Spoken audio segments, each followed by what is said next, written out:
In this video, I'm gonna teach you how to change install location to D drive. It's a very easy process, so make sure to follow along. Whenever you download any applications on your PC, primarily through the Microsoft Store, they will always default to the main drive that you have available, which usually for most people is going to be the C drive, where Windows is installed and so on. Now, if you have additional drives on your computer, they are going to be used secondarily, so you might get the option to install them there. So if you wish to change the default install location to that D drive or any other one, what you have to do is access the Windows settings. So go into the Windows settings and in here choose System and go over to Storage.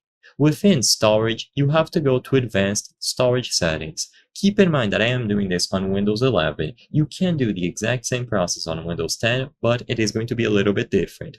On Windows 11, you will find where new content is saved under Advanced Storage Settings, but for Windows 10, this might differ a bit.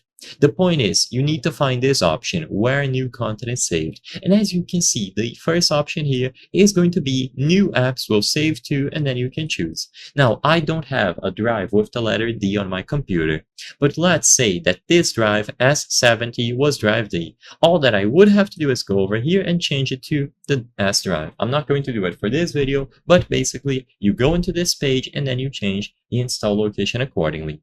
When you change new apps will save to, this will refer to the Microsoft Store, and then you have other options such as documents, music, photos and videos, movies and TV, and then where you store your offline maps. So in short, go over to the System Settings, Storage, and change it from here.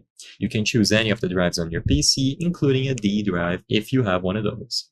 I hope I was able to help you on how to change install location to D drive. If this video helped you, please be sure to leave a like and subscribe for more very easy tips. Thank you for watching.